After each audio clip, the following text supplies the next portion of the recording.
Dalawang patay sa magkakahiwalay na aksidente sa isang endurance motorcycle challenge sa Pangasinan at La Union. Saksi, si Russell Simorio ng GMA Regional TV, 1 North Central Luzon. Humandusay sa National Highway sa Barangay Bunuan, Bukig, Dagupan City ang rider na si Dexter Dizo matapos mabangga ang kanyang motorsiklo ng isa ring motorsiklo na kalahok sa isang endurance motorcycle challenge. Wasak dito niya.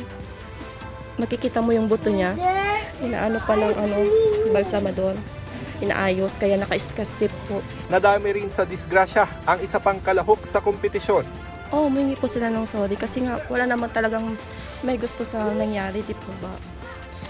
Yun lang. Bakit po kasi merong ganyan? Sana inisip din nila yun, di ba? Sana ano ko lang, wala na sanang susunod. Madilim doon eh. Mabibilis yung mga rider. Yun lang. Yung nakita namin doon, dumaan sila, mabibilis talaga yung rider. Sa San Juan, La Union naman, nasawi rin ang isa pang rider na nakabanggaan ng isa ring kalahok sa motorcycle challenge. Ayon sa pulisya, nag-overtake ang rider na kasali sa motorcycle challenge. Pero sakto naman ang pagdating ng biktimang rider mula sa kabilang linya. Hindi mo naman kasi pwedeng pigilan yung mga motorista na kasi dadaan din sila, ma'am. So yung mga participants, sila na lang mag-adjust, ma'am, na dadaan. Pero yung mga nakapan kami, ma'am, sa yung mga intersection, yun ang binabantayan namin kasi baka yung mga biglang susulpot ng mga sasakyan. Sa San Agustin, Isabela naman, sugatan ng isang lalaki na nakabanggaan din ang isa pang kalahok. Dinala sa ospital ang biktima. Ayon sa otoridad, nakipag-ugnayan ng organizer sa pulisya para sa seguridad ng aktibidad. Pero sadyang mabibilis daw ang takbo ng mga sangkot sa aksidente. Sa motorcycle challenge na ginanap nitong weekend, kailangan makumpleto ng rider ang 1,200 kilometers na ruta sa loob ng 24 oras. Kinukuha pa ng GMA Regional TV ang panig ng organizers ng Boss Ironman Challenge. Pero sabi ng pulisya, nangako ang mga organizer at mga rider ng motorcycle challenge na sangkot sa aksidente na tutulong sa gastusin ng mga pamilya ng mga nasawi. Sabi ni PNP Chief General Benjamin Acorda Jr., paiimbestigahan nila ito. Ayon pa sa PNP, sa mga ganitong event, pwede raw silang tumulong para matiyak ang road safety, pero mas mainam daw na may interagency coordination. I think the PNP can only do so much, but we want to give our best. More on sa organizers yan, yung natin. But we are willing to help and do any interagency coordination with them.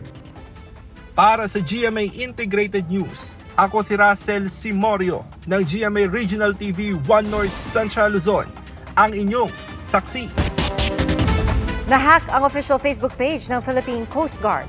Ayon sa PCG, alas 6 ng gabi kanina nang mapansing wala na silang control sa kanilang account. At base sa initial diagnostic, hindi nag-iwan ng digital traces ang hackers sa email address at mobile phone na ginagamit nila para sa security key.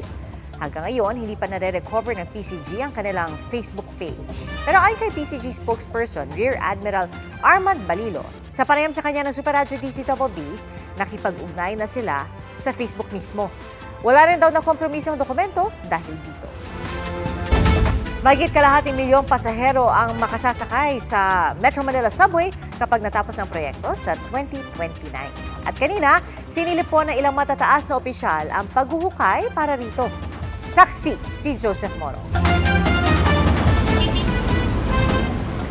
Isa sa nakikitang solusyon sa matinding traffic sa Kamaynilaan ang Metro Manila Subway Project para masigurong dire-diretso ang proyekto. Kanina binisita ito ni Transportation Secretary Jaime Bautista at Finance Secretary Ralph Recto. Bahagi ito ng unang segment ng subway, inaasahang Mayo ngayong taon ay tatagos na ang binubutas hanggang Quirino Highway. Hulyo ng isang taon, nasa 200 meters o 0.2 kilometers pa lamang ang nahuhukay.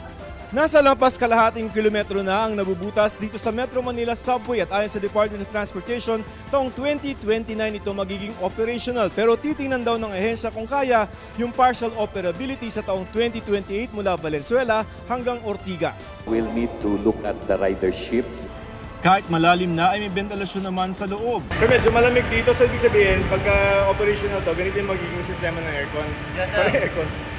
Ito po yung galing sa labas na fresh air, meron tayong ventilation system.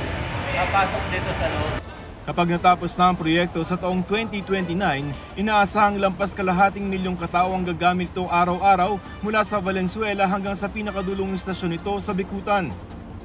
Bagaman utang sa JICA ang 440 billion pesos na proyekto, 30 billion pesos ang kailangan ng gobyerno pambili ng mga right-of-way para sa dadaanan nitong lugar. Siniguro ng Finance Department na magtutuloy-tuloy ang programa. I'm confident that there are resources available to finance the right-of-way for this project. Para sa GMA Integrated News, ako si Joseph Morong, ang inyong saksi. 2 ang patay matapos mahulog at bumaligtad sa ginagawang drainage ang isang pickup sa General Santos City. Batay sa investigasyon, nakatulog umano ang driver ng pickup na galing sa beach resort sa Glan, Sarangani. Overloaded din ang sasakyan na 16 ang sakay na magkakaanak. Patay ang mga sakay edad 70 at 13. Hawak na ng Traffic Enforcement Unit o TEU ang driver na hindi nagpaunlak ng panayam. 13 iba pa ang ginagamot sa ospital, kabilang ang sanggol na 2 buwang gulang. Ay sa Gensan TEU, ayaw na ng mga kaanak ng biktima na magsampa ng kaso. Pinaimbestigahan na sa Senado ang mga ulat ng paninira at iligal umanong pamamaraan ng pangingisda sa South China Sea. Saksi, si Chino Gaston. Sa satellite image na kuha noong February 22, makikitang nakalatag pa rin ang mga floating barrier sa bukana ng Baho de Masinloc para pigilan ang pagpasok ng mga mangingisda at maging mga barko ng Philippine Coast Guard at Bureau of Fisheries and Aquatic Resources. Bukod dito, ginajam din daw ng China ang Automatic Identification System ng PCG at BFAR. Ang AIS ang nagbibigay ng lokasyon ng isang barko sa dagat gamit ang satellite technology.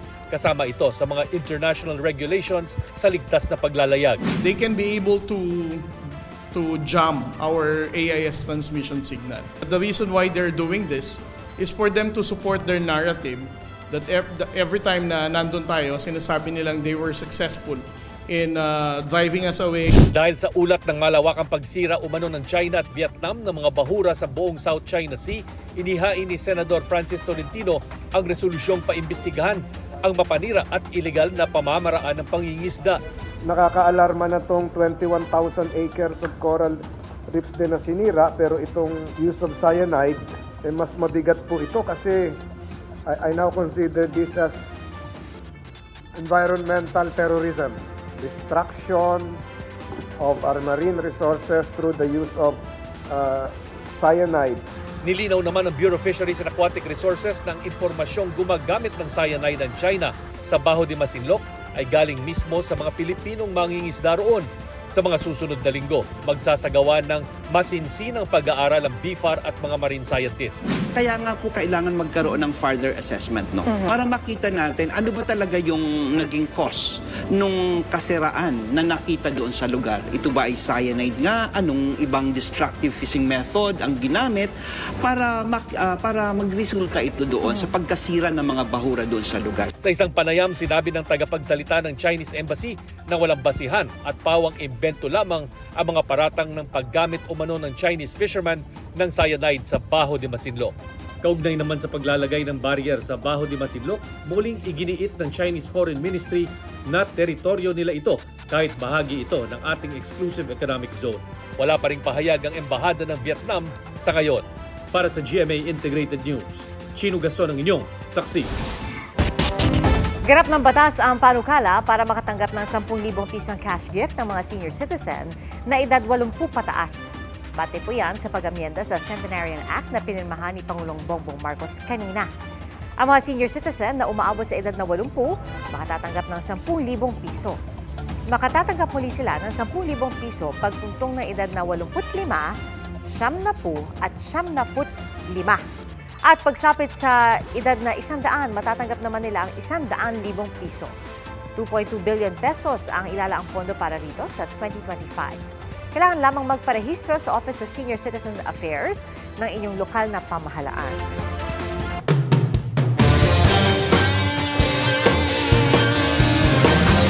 Wagi ng panibagong gold medal si Pinoy pole vaulter at world number 2 EJ Obiena sa Internationales Stadion Festo ISTAF 2024 sa Berlin, Germany.